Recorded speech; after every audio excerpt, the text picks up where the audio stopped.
As we trace back our spiritual lineage to the early centuries, we find the Christian church a maligned religion.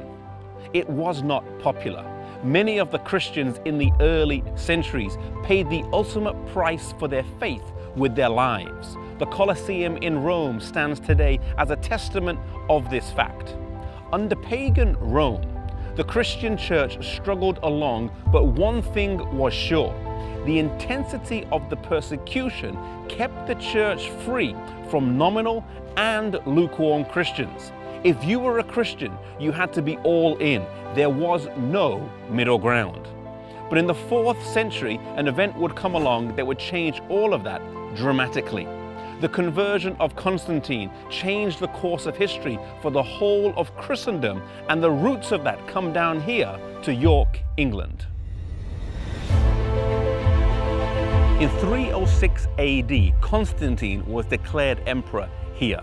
His father, Constantine's, was in Britain from 305 to 306 AD, and Constantine was with him until his death. He was then declared emperor, but it was not to be a smooth sailing. There were counterclaims to the emperorship from Licinius and Maxentius. And it was before a battle with Maxentius that Constantine felt he needed more help than just the soldiers he had, and so he sought the help of God. He believed he saw a cross in the sky and heard the words, "By this sign you shall conquer." He took this as a sign to convert to Christianity, and a major switch began to take place. Rome would go from being pagan to papal, from paganism to professed Christianity. Many historians debate the authenticity of Constantine's conversion.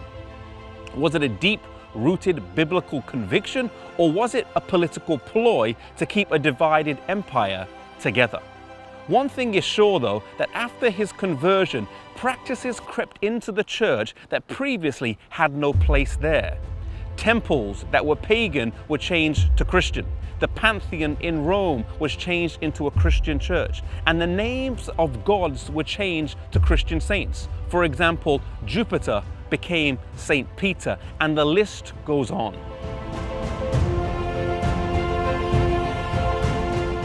While some were happy for these changes and welcomed the lack of persecution and their newfound status, there were many Christians all over Europe who resisted these changes. For them, the persecution continued as they stayed out of line with the Mother Church.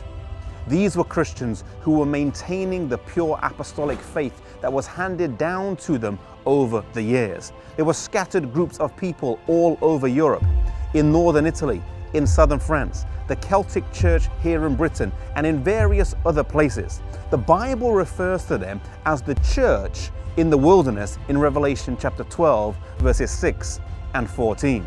They were not always the biggest, they were not always the largest, but God would always have a people that were true to Him and that were faithful to His word. And so from this point on, 2 branches of the church would emerge.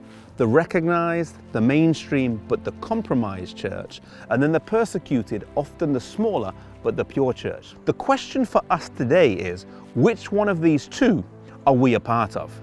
May we never compromise truth for popularity. May we be faithful to God and to His word, no matter what the situation is.